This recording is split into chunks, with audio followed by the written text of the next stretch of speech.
At long last, Deltarune Chapter 5 is upon us. Well, actually not really that long. This was a relatively short wait, but never mind. What matters is that Chapter 5 is here, and it's pretty good, I think.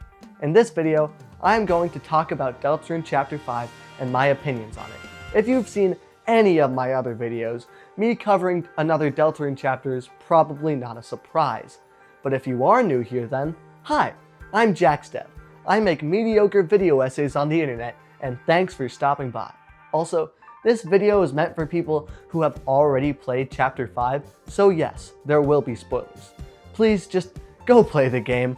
With that out of the way, thank you for watching, and let's dive into Deltarune Chapter 5. The chapter opens with Kris before the festival. We go downstairs and talk to Toriel, who apologizes for her shenanigans with Sans in the last chapter. I have a feeling this may have been added in because of all the backlash Toriel got from the fans.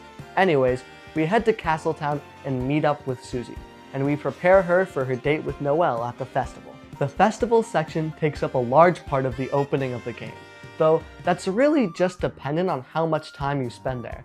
To be honest, I thought the festival was going to be way more important this chapter because of how much it's been foreshadowed in the last couple of chapters before this one.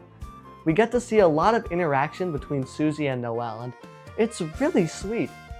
Good thing nothing bad will ever happen or could happen to Noelle ever in any form whatsoever. After that, Kris makes a dark fountain while Susie isn't looking. I assume to stop her from helping Rudy, and we head into the dark world and meet... Here I come, San Francisco! Wow, get a load of this guy. Flowey is the main antagonist of the chapter, and he's pretty great. He has plenty of silly moments, but I think he also feels threatening enough to be an actual villain. I really like his voice lines as well. It's not credited, but I'm pretty sure Toby Fox might have done the voice lines himself, since he's already done all the other ones. So that's pretty cool. His relation with Asgore is also interesting and the driving plot point of the chapter. But easily, my favorite part about Flowey is how Ralsei hates him. It's honestly quite refreshing to see Ralsei get mad instead of his normal pacifist activities. The next big thing I want to talk about is the 2D platforming sections because wow, this is crazy. When I first saw this, it literally took me like a solid minute to remember that I was actually playing the real Chapter 5 and not just dreaming.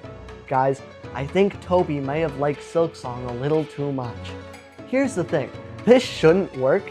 This is absolutely diabolical game design to just change genres almost completely, especially in the third to last chapter.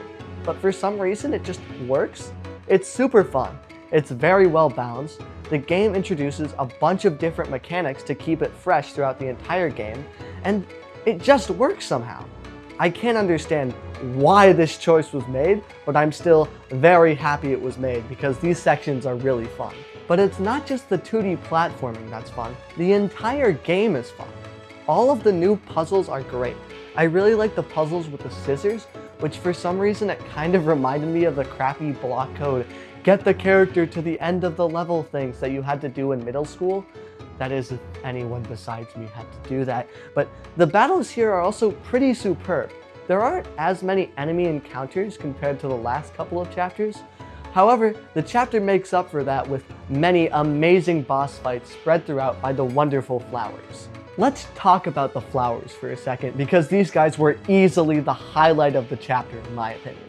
Each one has their own distinct personality and feels fresh, and I feel like we get a good amount of time with each of them in their own very humorous sections. In particular, I really liked Aqua and Seth before you enter the Flower Castle.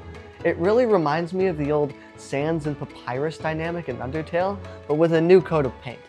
I want to talk about everyone individually, but I want to get this video out in a reasonable time, yet at the same time, it's really hard to pick a favorite out of the bunch to talk about. It's Aqua. My favorite is Aqua. It's not even close in my eyes. She really gives that younger sibling vibe in the best way possible. And I loved how obsessed she is at throwing knives at people. I really hope they make a pin or plushie of her or something. Oh yeah, where were we? Ah yes. After making our way through the Flower Castle, we get to fight Flowey. And this boss fight is pretty good. The only problem I had with it was that my performance was kind of tanking near the end, which was strange. It might just be a me thing, but I have a higher end computer, so I would be surprised. After the fight, we get healed by Asgore, and he starts to tell us about what we've been waiting to hear for 5 chapters.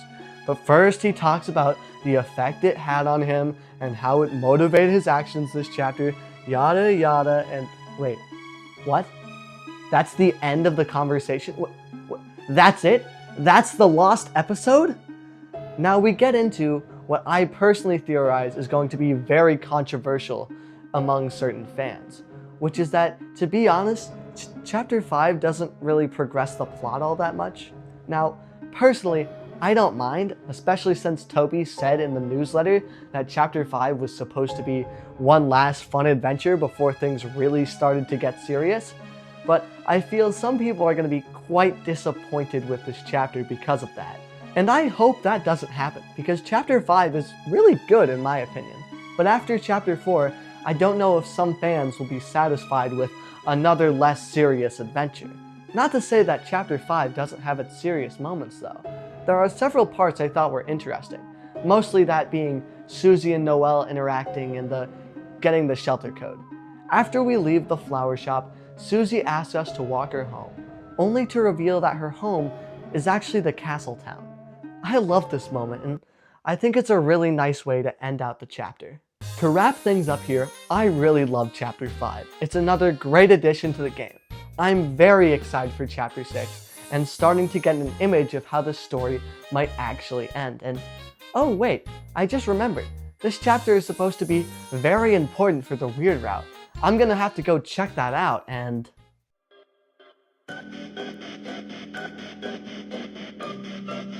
oh my god! Hey, thanks for watching all the way to the end. It really helps out. I'm a relatively small channel at the moment, so if you consider subscribing or checking out my other Deltarune video, I'd really appreciate it. Thank you for watching, and I hope you have a wonderful day.